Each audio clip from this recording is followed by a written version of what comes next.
नमस्कार साथियों, आप सभी का स्वागत है। और हम जो है यहाँ पर एमसीक्यू सीरीज जो है देख रहे हैं। क्या देख रहे हैं? एमसीक्यू सीरीज देख रहे हैं।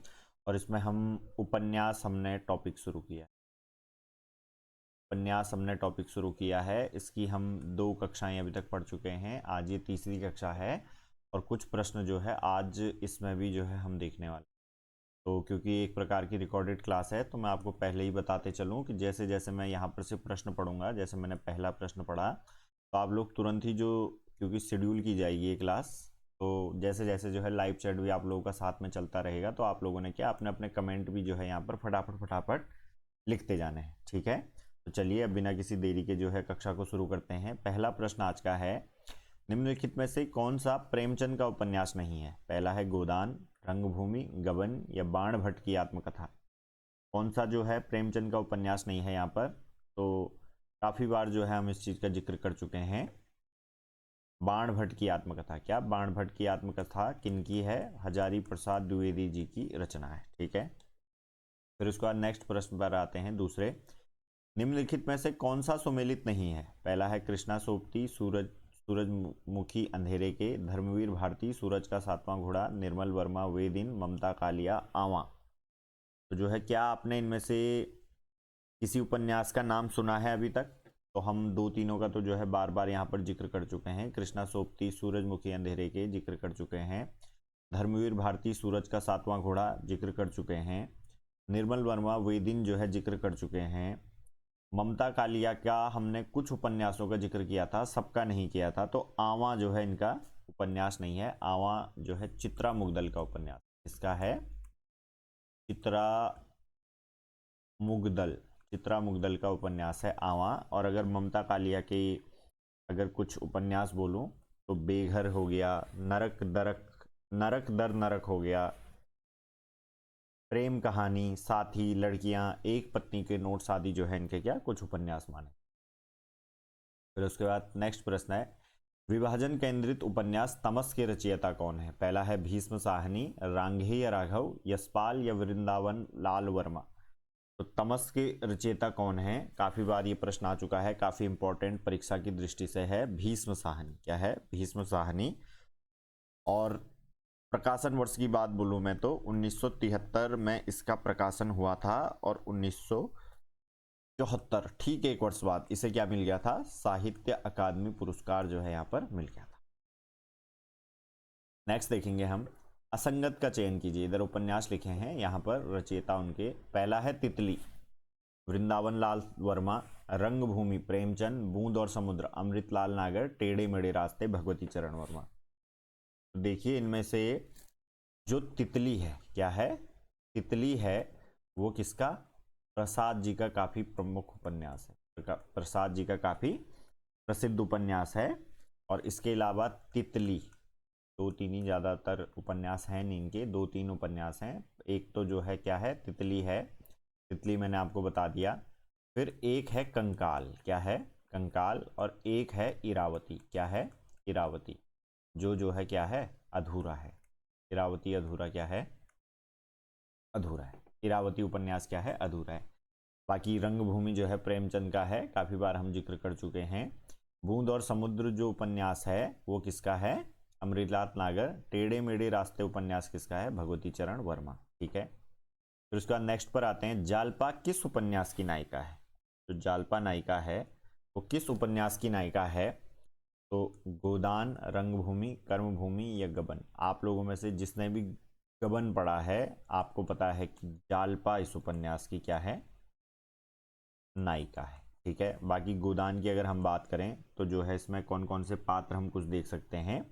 तो हरिया हो गया, धनिया हो गया, झुनिया हो गया, और मेहता, प्रोफेसर मेहता हो गया, मालती, राय साहब आदि जो है इसके क्या हैं कुछ प्रमुख पात्र हैं गोदान के। ठीक है, और गबन के जो है मैंने आपको बताया नायिका कौन है? जालपा। और इसके अलावा अगर बताया जाए तो एक जोहरा भी इसमें क्या रहता है? पात्र जोहरा। ठीक है, तो ये आपने ध्यान रखना है। फिर उसके बाद है, प्रेमचंद ने कुल कितने उपन्यास लिखे हैं? 12, 9, 13, 15। मैं जैसे कि आपको पहले ही बता चुका हूँ, प्रेमचंद हैं बहुत ही इम्पोर्टेंट। किसी भी हिंदी की साहित्य संबंधित जो परीक्षा होती है उनमें क्या प्रेमचंद यहाँ पर बहुत इंपॉर्टेंट हो जाते हैं। तो प्रेमचंद ने कुल मिलाकर के कितने उपन्यास लिखे, आप लोगों से पूछा जाए तो आप लोग बताएंगे कि सर 12 उपन्यास लिखे। कितने लिखे? कुल मिलाकर के 12 उपन्यास लिखे, जिसमें से एक जो अंतिम इनका उपन्यास है मंगलसूत्र, कौन सा है? मंगलसूत्र, वो अधूरा है। क्या है? अधूरा है। और जिसे किसने पूरा किया था? इनके पुत्र ने जो है जिसे पूरा किया था। ठीक है, फिर उसके बाद नेक्स्ट अब आते हैं, हिंदी में नारी मनोविश्लेषणात्मक चित्रण करने वाले कथाकार कौन हैं? जिन्होंने नारी की मनोवैज्ञानिक परिस्थितियों का चित्रण किया है वो कथाकार कौन है? पहला है यशपाल, जैनेन्द्र, पांडे, बेचन शर्मा उग्र या विष्णु प्रभाकर। तो हिंदी में कौन है मनोविश्लेषणात्मक चित्रण करने वाले? जैसे ही मनोविश्लेषणात्मक आ जाएगा तो चाहे वो नारी है चाहे पुरुष है, तो कौन कौन है आपको पता है? 3 यहाँ पर मुख्य हैं, जैनेन्द्र हो गए और इलाचंद्र जोशी एक हो गए, इलाचंद्र जोशी एक हो गए, और तीसरे हो गए हमारे यहाँ पर अज्ञेय। कौन हो गए? अज्ञेय। ये तीनों के तीनों जो मनोविश्लेषणवादी विचारधारा है साहित्य में, उसके प्रस्तोता जो है यहाँ पर माने जाते हैं। और किससे ये प्रभावित हैं? मैं आपको पहले भी एक बार बता चुका हूँ, फ्रॉइड से। इससे सिगमंड फ्रॉइड से जो है ये लोग यहाँ पर प्रभावित हैं। तो जैनेन्द्र जो है ऑप्शन बी बिल्कुल क्या हो जाएगा? सही। फिर है मुख्य दलित वर्ग का चित्रण प्रेमचंद के किस उपन्यास में किया गया है? वरदान, निर्मला, गबन या कर्मभूमि। तो जो मुख्यतः दलित वर्ग का जो चयन किया, वो चित्रण किया गया है, किसमें किया गया है? कर्मभूमि में किया गया है। किसमें किया गया है? कर्मभूमि में। पहले भी जो है मैंने आपको जिक्र किया था इसका। और अगर निर्मला की बात की जाए, कर्मभूमि किसका? जो दलित वर्ग है। किसका? लिख दूं मैं एक बार आपके पास, दलित वर्ग। निर्मला है, निर्मला के साथ किसका? अनमेल, अनमेल विवाह का चित्रण है निर्मला में, अनमेल विवाह का। और गबन तो आपको पता ही है कि गबन में क्या है? आभूषण की लालसा में कैसे एक आदमी क्या करता है, कोऑपरेटिव फैक्ट्री में गबन कर देता है। तो ये जो आदमी की असंतृप्त लालसा एक प्रकार से हम कह सकते हैं, उसका परिचायक है गबन। ठीक है। और वरदान में क्या है? वरदान उपन्यास जो इनका है उसमें है राष्ट्रीय चेतना। क्या है वरदान उपन्यास में? राष्ट्रीय चेतना हमें देखने के लिए मिलती है। क्या मिलती है? राष्ट्रीय चेतना। ठीक है।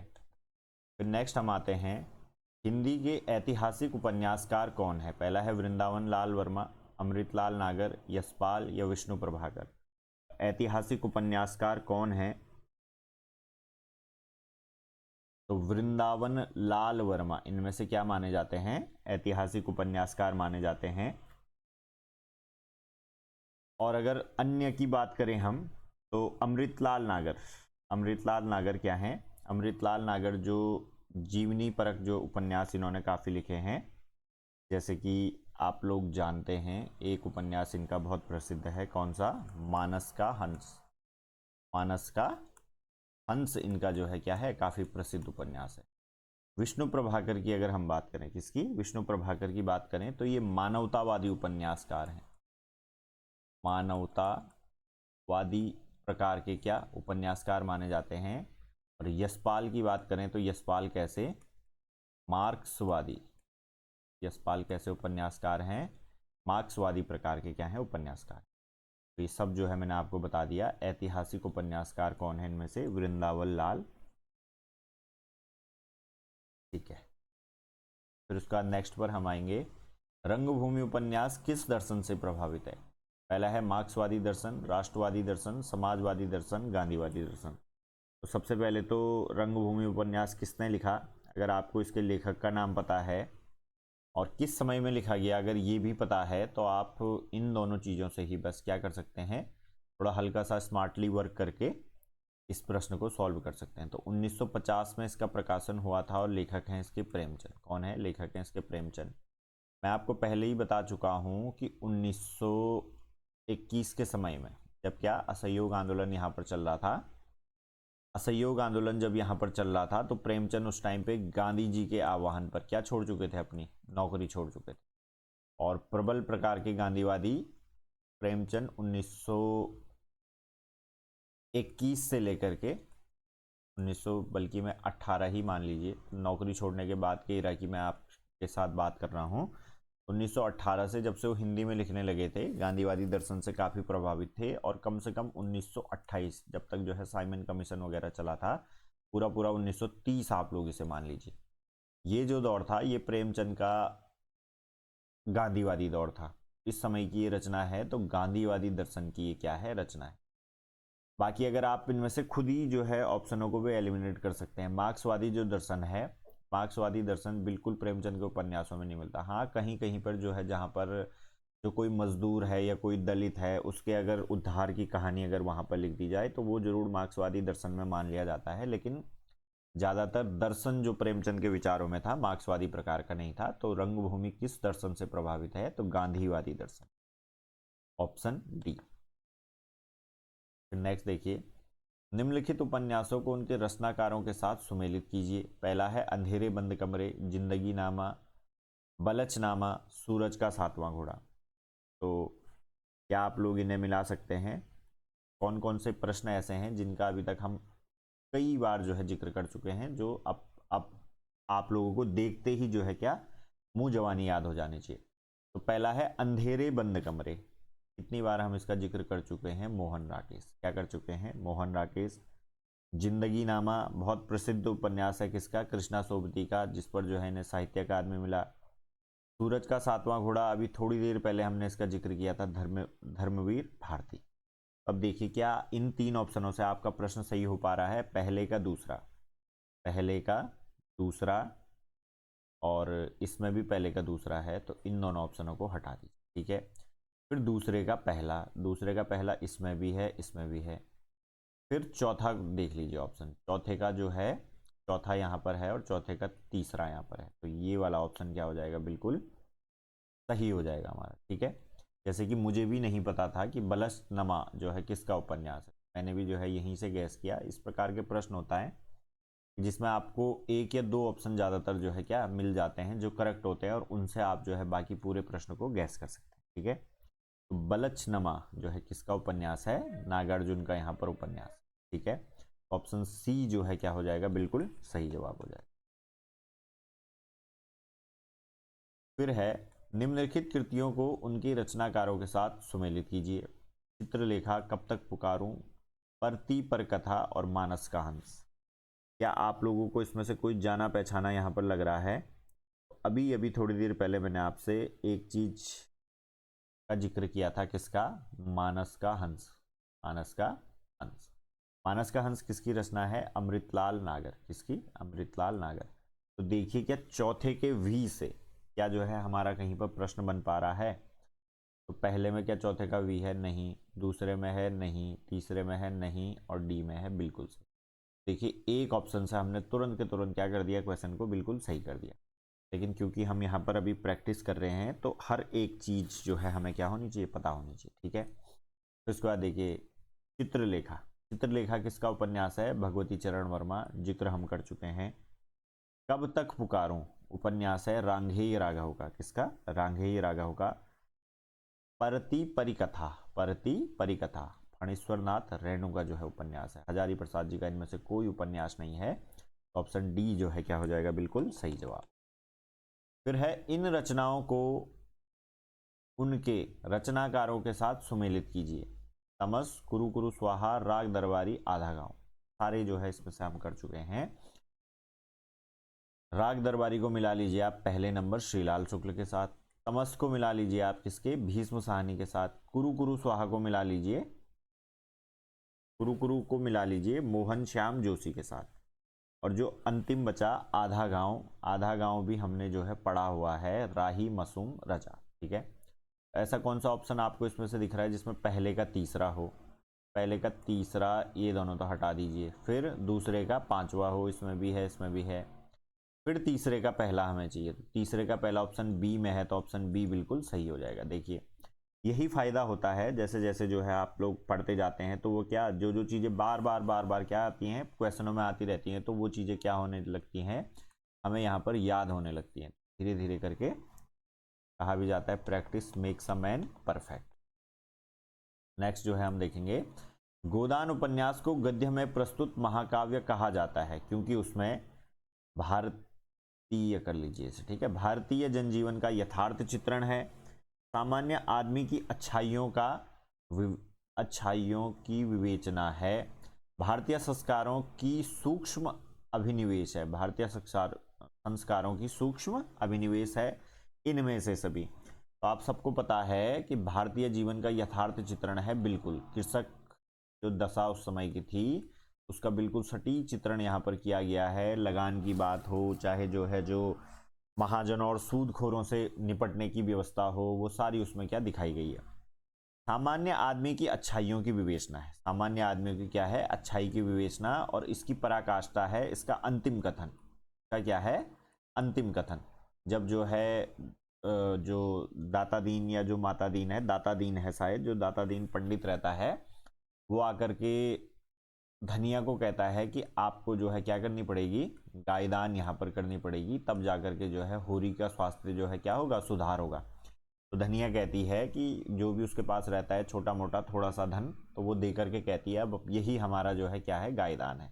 तो देखिए इतनी परिस्थितियों में जिस गाय के चक्कर में जो है वो सारा फंसते हैं, उसी गाय को जो है फिर भी क्या पूजिया जो है उन्होंने बना रखा है। तो यही सामान्य आदमी की अच्छाई है, बाकी अच्छाइयों का कोई अलग प्रोटोकॉल तो है नहीं। तो बिल्कुल सामान्य आदमी की अच्छाइयों की विवेचना है। तीसरा है भारतीय संस्कारों का सूक्ष्म अभिनिवेश है, बिल्कुल सही जवाब है। बिल्कुल जब जब आप जो है गबन पढ़ते हैं, सॉरी गोदान पढ़ते हैं, तो लाइन दर लाइन जो है आपको पता चलता है। इनमें से सभी, डी ऑप्शन जो है बिल्कुल क्या सही जवाब हो जाए। फिर है यशपाल के झूठा सच उपन्यास की लोकप्रियता का कारण है। उसमें झूठ को सच के रूप में दिखाया गया है, उसमें भारत विभाजन की वेदना का यथार्थ प्रस्तुत है, उसमें मनुष्यता को हारते हुए दिखाया गया है, और उसमें रचनाकार कुछ भी अपनी ओर से नहीं कहता। तो इनमें से क्या है, आपको पता है कि झूठा सच इसमें किस समय की जो कथा प्रस्तुत करता है यहाँ पर, तो जिस टाइम पे भारत पाकिस्तान जो है अलग अलग हुए थे, यानी कि भारत विभाजन जब हुआ था, क्या हुआ था, भारत विभाजन, इसकी वेदना का जो है यथार्थ प्रस्तुतिकरण कौन सा है, झूठा सच। तो उसमें क्या है, भारत विभाजन की वेदना जो है क्या है, प्रस्तुत है। ठीक है, फिर नेक्स्ट जो है हम देखेंगे बाणभट्ट की आत्मकथा सर्वप्रथम किस पत्रिका में प्रकाशित हुई। बाणभट्ट की जो आत्मकथा है सर्वप्रथम किस पत्रिका में प्रकाशित हुई। पहला है विशाल भारत, हंस, रूपाभ, और तीसरा है हिंदी नवजीवन। क्या है, हिंदी नवजीवन। तो जो बाणभट्ट की आत्मकथा है वो किस पत्रिका में, विशाल भारत पत्रिका में क्या हुई थी, प्रकाशित हुई। ठीक है, और कब जो है इसका प्रकाशन हुआ था, मैं आप लोगों को पहले बता चुका हूं, 1946 ईस्वी। इसमें 1946 ईस्वी में। जो हंस पत्रिका है ये आपने विशेष रूप से ध्यान रखना है। क्यों मैं विशेष कह रहा हूं इसे, क्योंकि ये प्रेमचंद द्वारा क्या है, संपादित। तो विशाल भारत पत्रिका में क्या हुई थी, बाणभट्ट की आत्मकथा प्रकाशित हुई थी। फिर है स्त्री की सफलता पुरुष को बांटने में है किंतु सार्थकता पुरुष की मुक्ति में है। बाणभट्ट की आत्मकथा में यह कथन किसका है? कथन क्या है, स्त्री की सफलता पुरुष को बांधने में है किंतु सार्थकता पुरुष की मुक्ति में है। तो ये कथन किसका है, पहला है भट्टिनी, निपुणिका, महामाया भैरवी या सुचरिता। तो ये कथन किसका है, सी, जो महामाया भैरवी इसमें होती हैं, उस जो है एक पात्र है उसका ये कथन है। स्त्री की सफलता पुरुष को बांधने में है, लेकिन सार्थकता जो रियल मीनिंग है उसकी वो क्या है, पुरुष की मुक्ति का।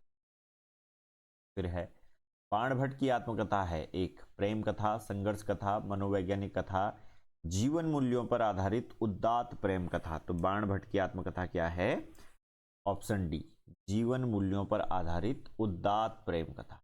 ठीक है, तो ऑप्शन डी बाणभट्ट की आत्मकथा आपने याद रखना है किस प्रकार का उपन्यास है, जीवन मूल्यों पर आधारित है और उदात्त प्रकार की क्या है, प्रेम कथा है। और बाणभट्ट किस समय का जो है हमें पता चलता है इससे, हर्षकालीन जो है, क्योंकि आपको पता है बाणभट्ट जो थे हर्ष के दरबार में, राजा जो हर्ष था, हर्ष के दरबार में क्या थे, कवि थे। तो हर्षकालीन सभ्यता का भी हमें इससे क्या चलता है, पता चलता है। फिर है गोदान का गोबर किस वर्ग का प्रतिनिधित्व करता है? पहला है सामंतशाही को चुपचाप सहन करने वाले वर्ग का, रूढ़ी विरोधी नई पीढ़ी के किसान युवक का, रूढ़ीवादी परंपरा को मानने वाले वर्ग का, समाज सेवा करने वाले वर्ग का।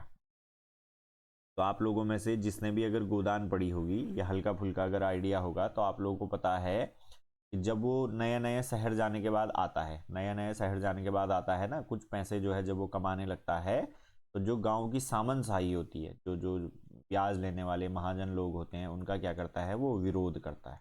क्या करता है? विरोध करता है। रूढ़ीवादी जो परंपरा होती है, जो भी परंपराएं चली आ रही थी, उन सब का भी वो क्या करने लग जाता है, विरोध करने लग जाता है, क्योंकि जेब क्या है, अब थोड़ा भारी है।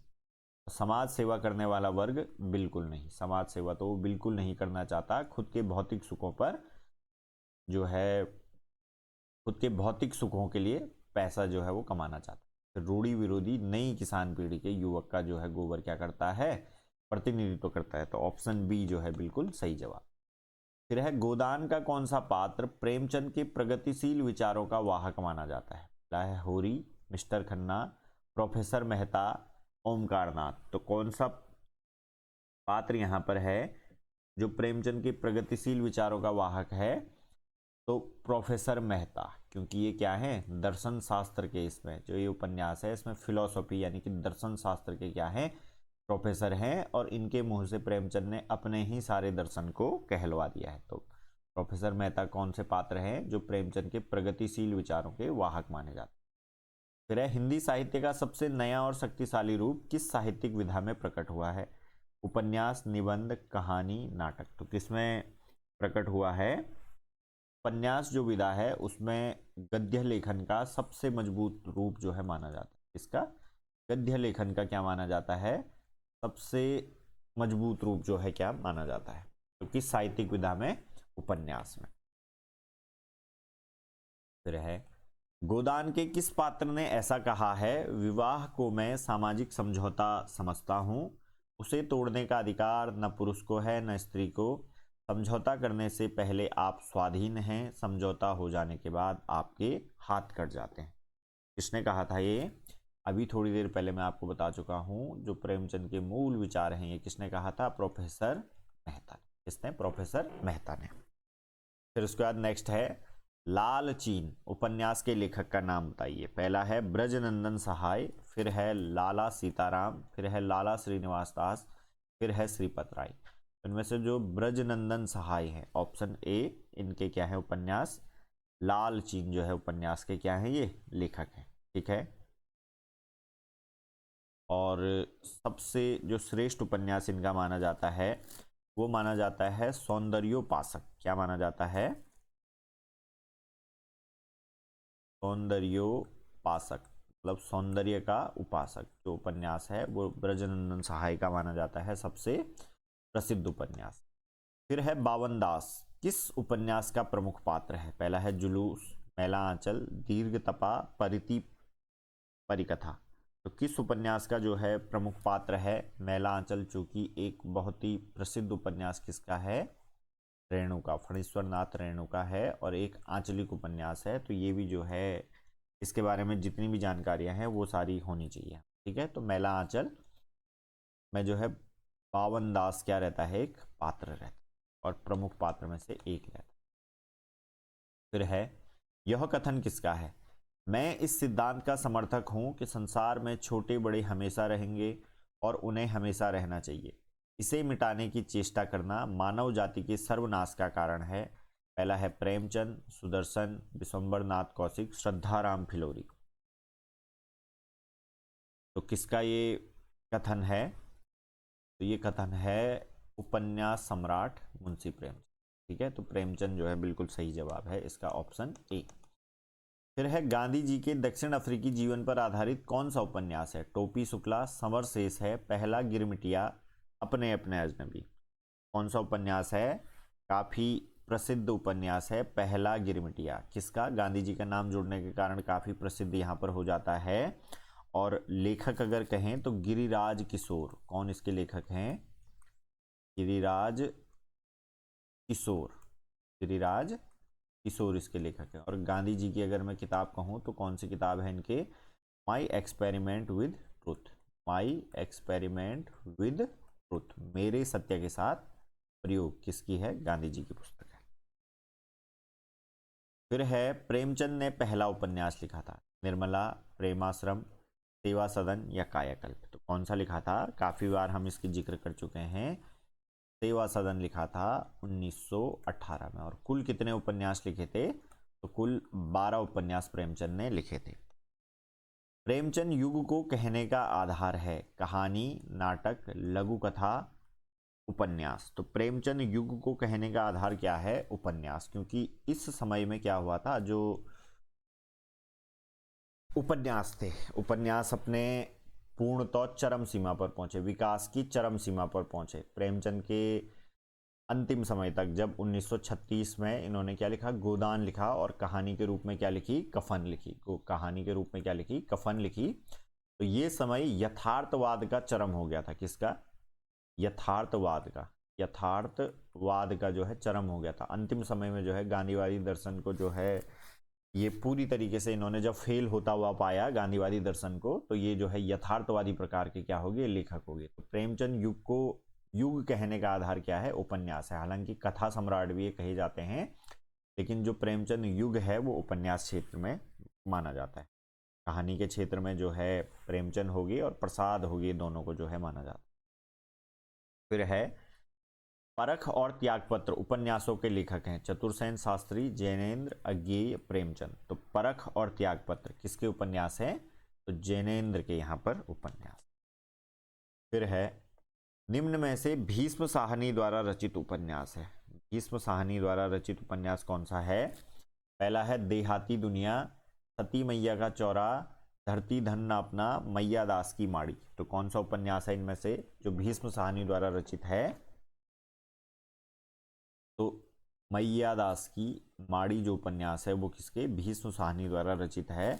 और इसमें 1840 से लेकर के 1920 तक जो जो पंजाब के आंचलिक क्षेत्र में घटा, पंजाब के राजनीतिक क्षेत्र में जो जो घटनाएं हुई, उन सब का वर्णन इसमें है। बाकी जो है 3 उपन्यास इनके नहीं है। मैया दास की माड़ी जो उपन्यास है वो इनके। फिर है निम्नलिखित में से कौन सा सुमेलित नहीं है?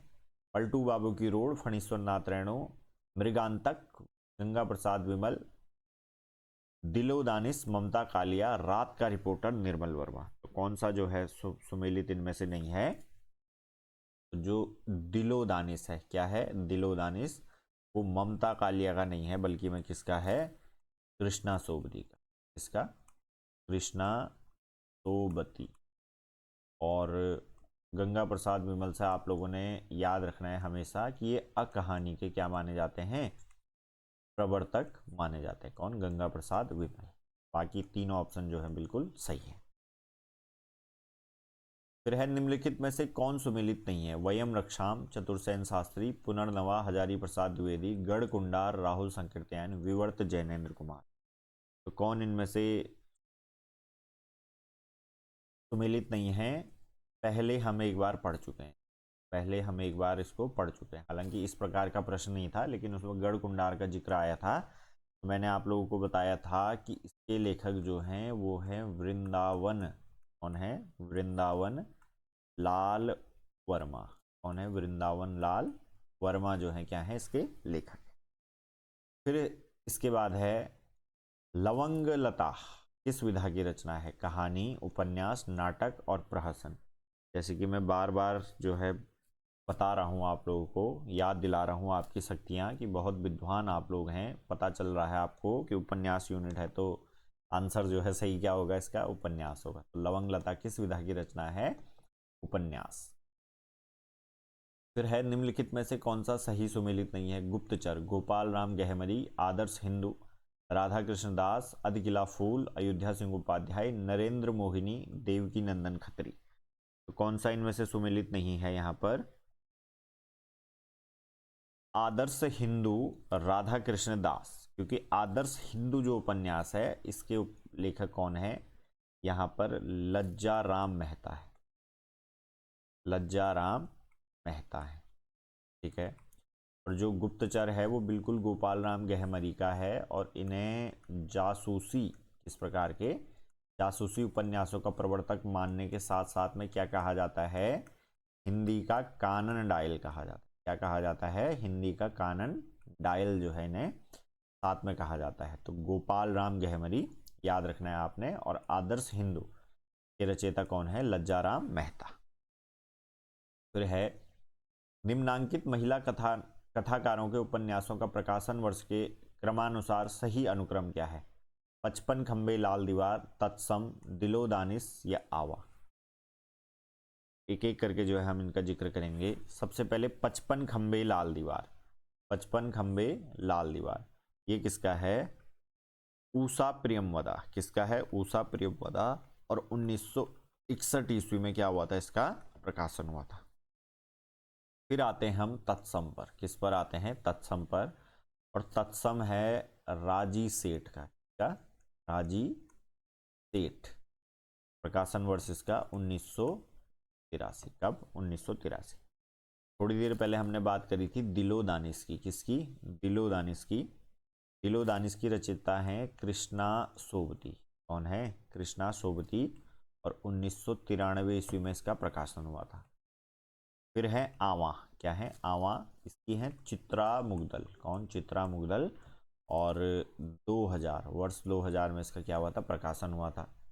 देखिए सबसे पहले आपने लगाना है 55 खंबे की लाल दीवार। शायद पहला ही ऑप्शन इसमें सही है। 55 खंबे की लाल दीवार 1961, तत्सम 1983, दिलो दानिश 1993 और आवा सन 2000। तो ये जो है इसका ऑप्शन ए क्या हो जाएगा, सही क्रम।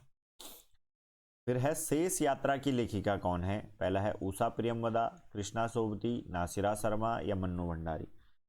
तो शेष यात्रा की लेखिका कौन है, उषा प्रियमवदा। कौन है, उषा प्रियमवदा। और अभी थोड़ी देर पहले मैंने आपको बताया कि इनकी एक रचयिता क्या है, 55 खंबे लाल दीवार। क्या है, 55 खंबे लाल दीवार। क्या है, लाल दीवार।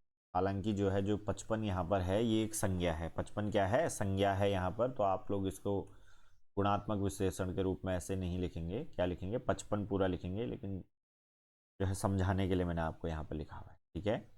फिर शेष यात्रा जो यहाँ पर जिक्र आया है, तो शेष यात्रा कब, 1984। ठीक है। और 55 खंबे लाल दीवार कब, 1900। फिर है अनारो किसका उपन्यास है, पहला है ममता कालिया, चित्रा मुगदल, मंजुल भगत या राजी सेठ। अनारो किसका है, मंजुल भगत का है। क्या है, मंजुल भगत का। और अगर प्रकाशन वर्ष की अगर बात करें तो 1977 ईस्वी में इसका क्या हुआ था, प्रकाशन हुआ था। फिर है प्रकाशन वर्ष के आधार पर निम्नलिखित उपन्यासों का सही अनुक्रम क्या है, आवा, चाक, आपका बंटी, रुकोगी नहीं राधिका। तो इनमें से दो जो ऑप्शन हैं ये जो है हमने अभी अभी देखे। कौन कौन से देखे, आवा देखे और आपका बंटी तो जो है हम लगभग काफ़ी बार जो है देख चुके। आपका बंटी का प्रकाशन वर्ष कब है, 1971। कब है, 1971। आवा अभी थोड़ी देर पहले देखा, कब है इसका, 2000, सन 2000। अब बाकी दो का देख लेते हैं। रुकेगी नहीं राधिका जो है उषा प्रेमवदा का है और इसका है 1967। कब है, 1967। और जो चाक है, क्या है, चाक है, वो मैत्रेयी पुष्पा का है और 1997 इसका क्या है, प्रकाशन हुआ। तो देखिए क्या इनमें से आपको सबसे पहले किसे ढूंढना है, रुकोगी नहीं राधिका को। क्या है, रुकोगी नहीं राधिका को। और लास्ट में क्या लगाना है आपको, आवा। तो ऑप्शन सी जो है इस प्रकार क्या हो जाएगा, इसका बिल्कुल सही जवाब हो जाएगा। क्या हो गया, ऑप्शन सी जो है, जो यहाँ पर है, बिल्कुल क्या हो जाएगा, सही जवाब। और जो आवा उपन्यास है किसका बताया मैंने आपको अभी, चित्रा मुगदल का। इसके लिए इन्हें जो है सन 2003 में, क्या, सन 2003 में व्यास सम्मान से सम्मानित किया गया था। किससे, व्यास सम्मान से इन्हें क्या किया गया था, सम्मानित किया गया था। फिर है नेक्स्ट, अलमा कबूतरी किसकी रचना है, पहला है मृदुला गर्ग, गीतांजलि श्री, मैत्रेयी पुष्पा या चित्रा मुगदल। तो अलमा कबूतरी किसकी रचना है, तो सी, मैत्रेयी पुष्पा की रचना है। किसकी, मैत्रेयी पुष्पा। फिर नेक्स्ट देखेंगे हम, इन रचनाओं को उनकी लेखिकाओं के साथ सुमेलित कीजिए। पहला है आपका बंटी, 55 खंबे, लाल दीवारें, आवा या बेघर। जो है इनके सामने एक एक करके क्या लिखने हैं, हमने इनके उपन्यासकारों के नाम लिखने हैं। आपका बंटी आपको पता है किसका है, मन्नू भंडारी। किसका है, मन्नू भंडारी। तो देखिए क्या यहाँ पर कोई पहले का दूसरा हमें ले जा रहा है, पहले का दूसरा। ऑप्शन बी जो है क्या हो जाएगा यहाँ पर, बिल्कुल सही जवाब हो जाएगा। एक ही से हमने क्या कर दिया, पूरे क्वेश्चन को जो है सॉल्व कर दिया। फिर जो है 55 खंबे लाल दीवारें, अभी थोड़ी देर पहले हमने देखा किसका है, उषा प्रियमवदा। फिर है आवा, आवा किसका है, चित्रा मुग्दल। और क्या इसके बारे में एक नोट मैंने आपको बताया कि 2003 में इन्हें क्या मिला था, इस पे व्यास सम्मान मिला। ठीक है। और जो बेघर रचना है, बेघर रचना किसकी है, ममता कालिया। ऑप्शन बी जो है क्या हो जाएगा यहाँ पर, बिल्कुल सही जवाब हो जाएगा। फिर है कठ गुलाब की रचनाकार कौन है। पहला है मंजुल भगत, मृदुला गर्ग, ममता कालिया या मन्नू भंडारी। तो कठ गुलाब की रचनाकार कौन है, इसकी रचनाकार है मृदुला गर्ग। कौन है इसकी रचनाकार, मृदुला गर्ग। फिर है जिंदगी नामा किसकी रचना है, क्या है, जिंदगी नामा किसकी रचना है।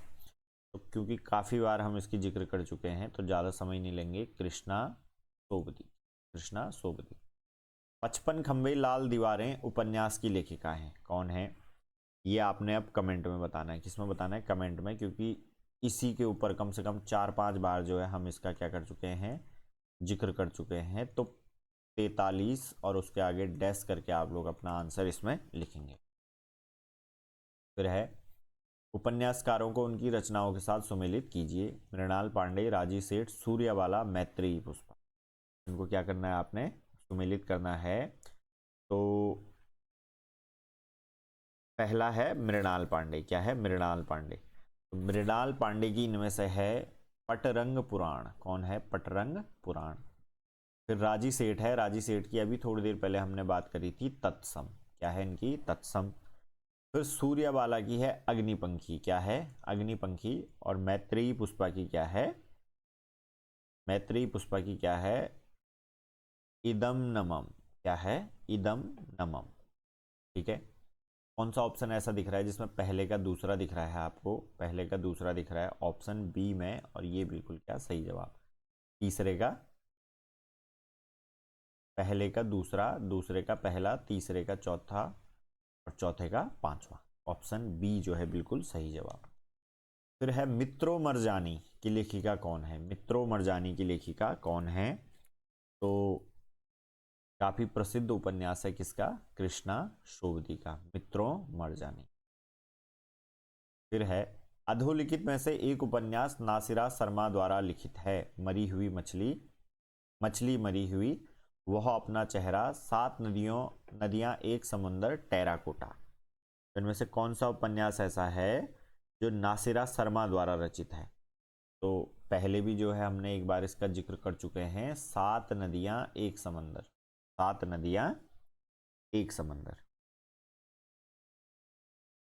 और मरी हुई मछली जो है, क्या है, मरी हुई मछली, इसके बारे में अगर बात करूं तो राजकमल चौधरी। क्या है ये, राजकमल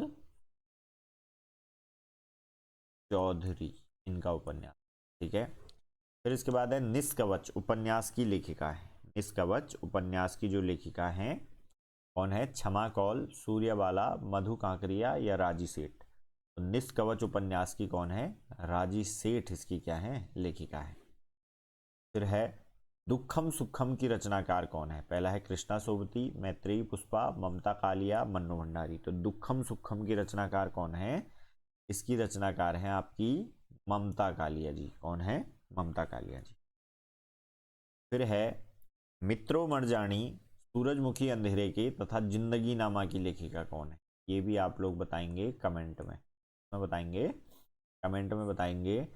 49 है जो 49 के आगे डैश करके जो है आप लोग अपना आंसर यहाँ पर लिखेंगे। फिर है सीट नंबर 6 किस लेखिका का कहानी संग्रह है। पहला है मन्नू भंडारी, मंजुल भगत, ममता कालिया या इंदुवाली। तो सीट नंबर 6 किस लेखिका का कहानी संग्रह है। तो सीट नंबर 6 ममता कालिया का कहानी संग्रह है। इसका, ममता कालिया का।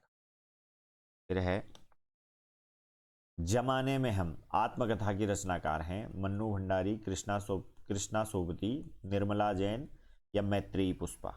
तो जमाने में हम आत्मकथा की रचनाकार कौन है? निर्मला जैन। कौन है? निर्मला जैन काफ़ी प्रसिद्ध साहित्यकार ये मानी जाती हैं और डीयू की प्रोफेसर रह चुकी, डीयू की, दिल्ली यूनिवर्सिटी।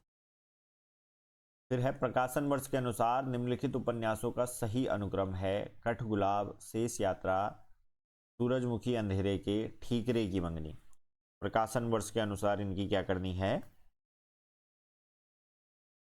अनुक्रम जो है इनका लगाना है।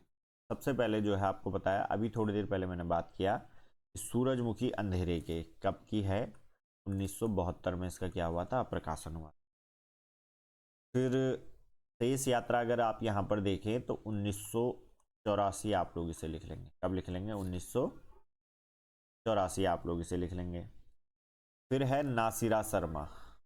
नासिरा शर्मा का उपन्यास है इसमें ठीकरे की मगनी। क्या है? ठीकरे की मगनी, 1990। फिर उसके बाद है कठगुलाब। कठगुलाब किसकी है? मृदुला गर्ग की यहाँ पर रचना है और 1996 में क्या हुई थी? प्रकाशित। तो आप लोग देखिए, लास्ट देखना है आपको कठगुलाब और पहला देखना है आपको सूरजमुखी अंधेरे के। तो ऑप्शन सी यहाँ पर क्या होगा? बिल्कुल सही जवाब। फिर है विदेशी पृष्ठभूमि पर आधारित हिंदी उपन्यास है वे दिन, रुकोगी नहीं राधिका, सात नदियां एक समंदर, उस शहर तक। तो विदेशी पृष्ठभूमि पर आधारित, फूट के आधार पर जो है आपको बताना है कौन कौन से हैं। सबसे पहले तो वे दिन जो उपन्यास है वो है निर्मल वर्मा का। किसका है? निर्मल वर्मा का। निर्मल वर्मा का ये उपन्यास है पहला, ये उपन्यास। फिर है दूसरा रुकोगी नहीं राधिका। किसका उपन्यास है? अभी बताया था मैंने आपको, ऊषा प्रियमवदा का। किसका? ऊषा प्रियमवदा का।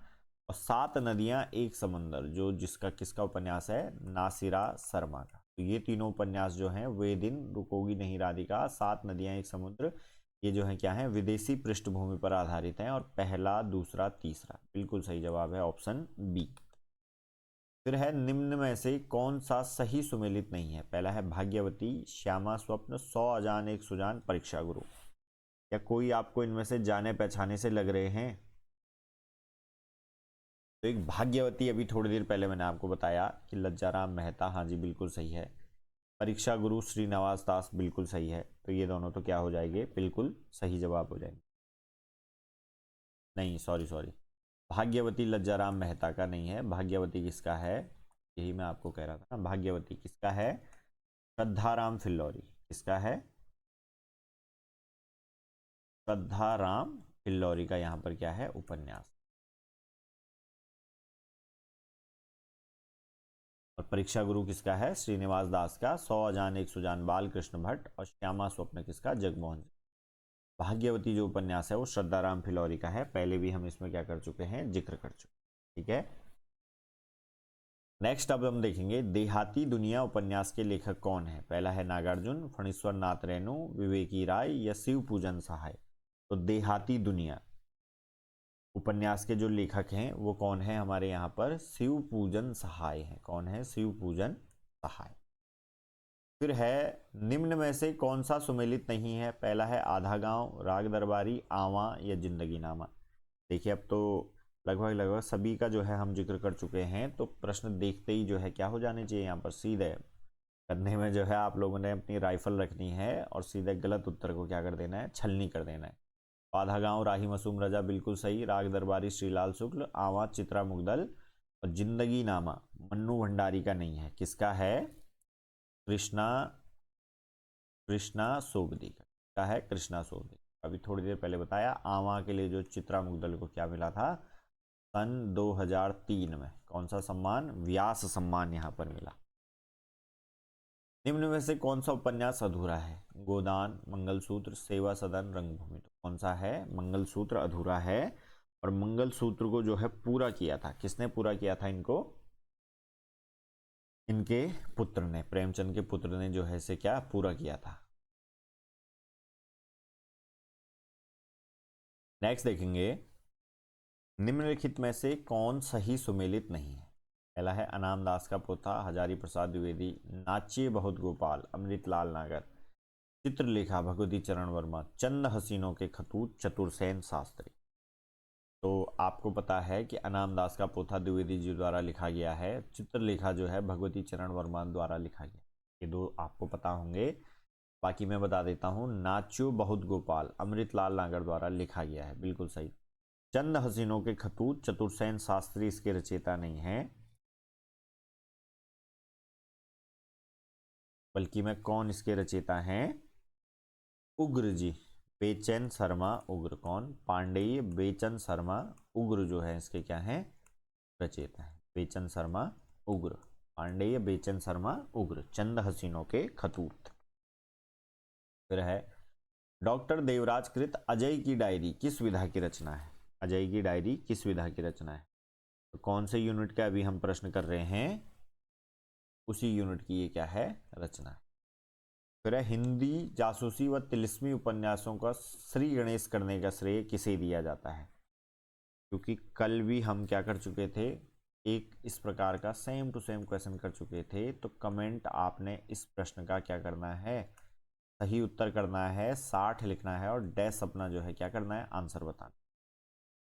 फिर है वरदान उपन्यास के लेखक कौन है? वरदान उपन्यास के लेखक थोड़ी देर पहले हमने जिक्र किया था, कौन है?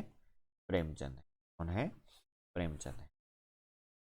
फिर है वृंदावन लाल वर्मा का प्रसिद्ध उपन्यास कौन सा है? दादा कॉमरेड, मृगनयनी, भाग्यवती या सेवा सदन। तो कौन सा है?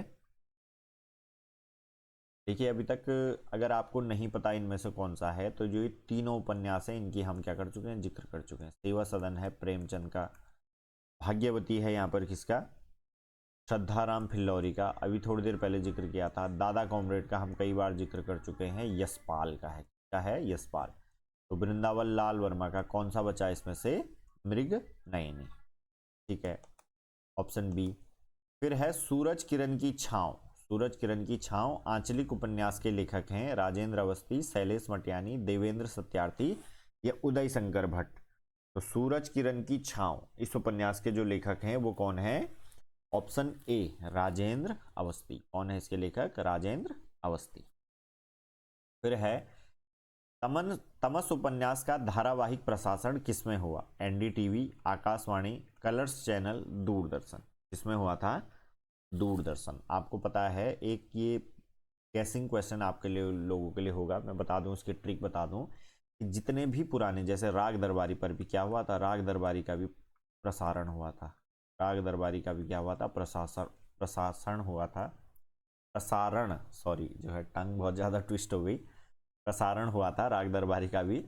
और मोहन राकेश का नाटक है आषाढ़ का एक दिन, क्या था? आषाढ़ का एक दिन, इसका भी प्रकाशन हुआ था। और भी जो है काफ़ी सारे हैं।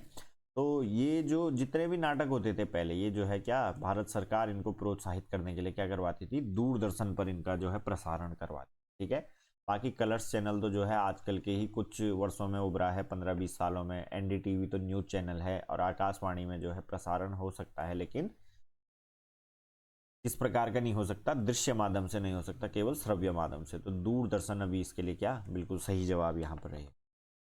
फिर है किसने किससे कहा मैं फिर काम शुरू करूंगा यही इसी गांव में, मैं प्यार की खेती करना चाहता हूं, आंसू से भीगी हुई धरती पर प्यार के पौधे लहराएंगे, मैं साधना करूंगा। गुसाई साहेब ने लक्ष्मी से, प्यारू ने मौसी से, डॉक्टर प्रशांत ने ममता से, तहसीलदार ने कमला से। अब देखिए, तहसीलदार ने कमला से बोला कि बिमला से बोला, ये पता होने के लिए जो है पहले आपको पता होना चाहिए ये किस उपन्यास से संबंधित है। क्या है? किस उपन्यास से संबंधित है? तो मैला आंचल है, से है मैला आंचल। फिर आपको पता चलेगा कि ये तहसीलदार ने बोला कि नायब तहसीलदार ने बोला, कमला से बोला कि बिमला से बोला। ये तो बात की बात है ना, पहले तो आपको उपन्यास का नाम पता होना चाहिए। तो लीजिए, इतना मैंने आपका आसान कर दिया कि मैला आंचल का है ये, और मैला आंचल में किसका है? डॉक्टर प्रशांत कहता है किससे? ममता से। मैं आपको बता चुका हूँ, फॉरेन रिटर्न होता है एनआरआई डॉक्टर प्रशांत जो है आता है, और गांव की एक लड़की ममता से क्या कर बैठता है? प्रेम कर बैठता है। दोनों का प्रेम प्रसंग का इसमें काफी जिक्र है।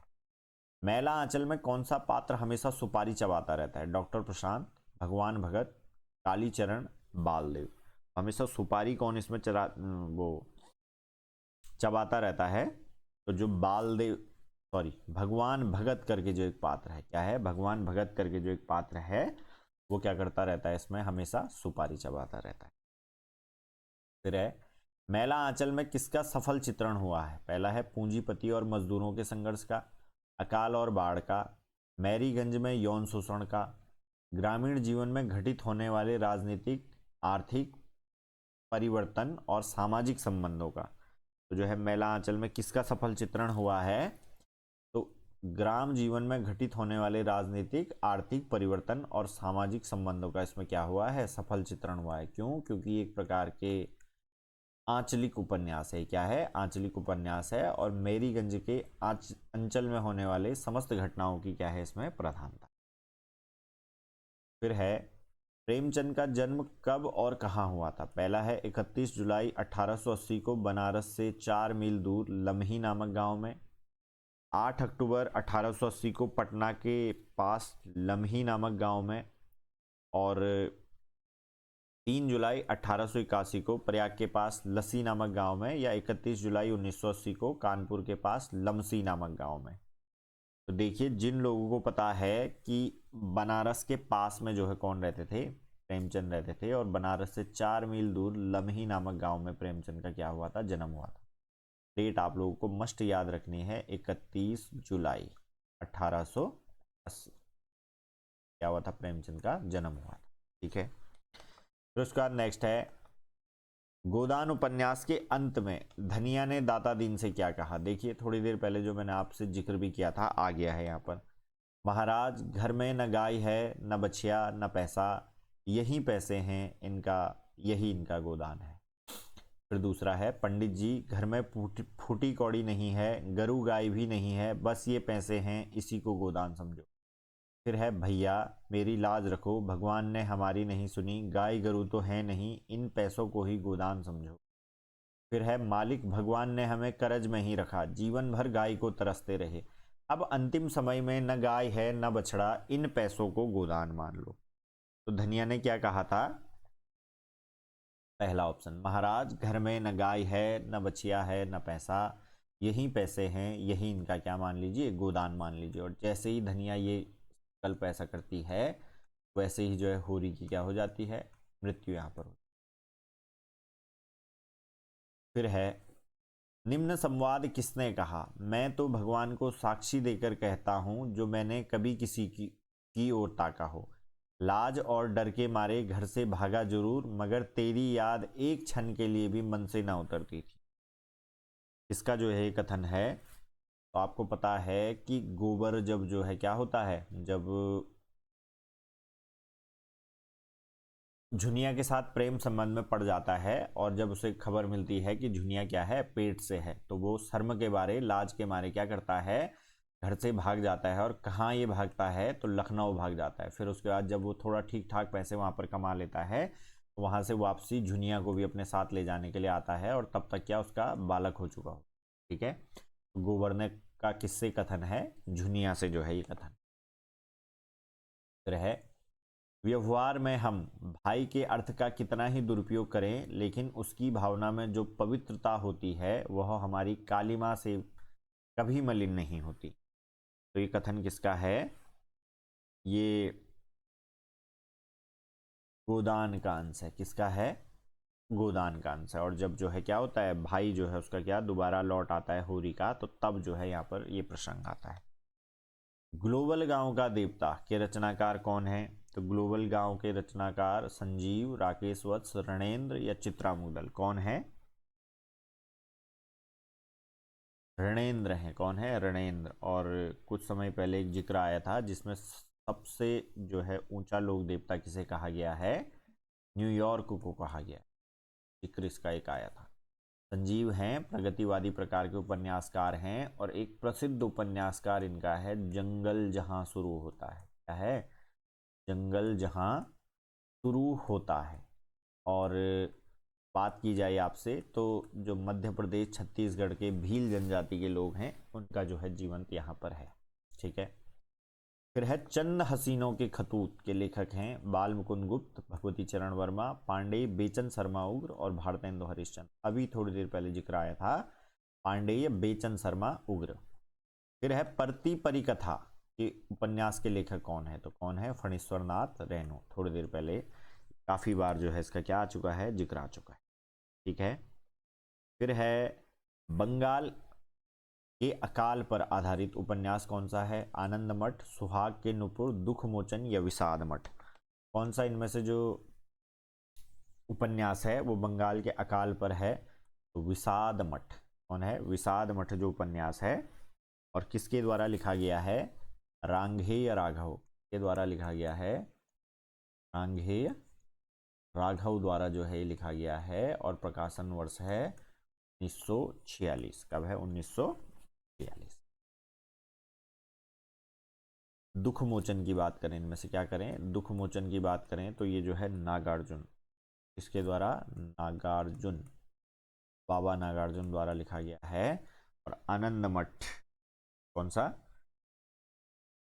आनंद मठ किस भाषा का उपन्यास है, सबसे पहले तो बांग्ला भाषा का उपन्यास है और काफी प्रसिद्ध उपन्यास।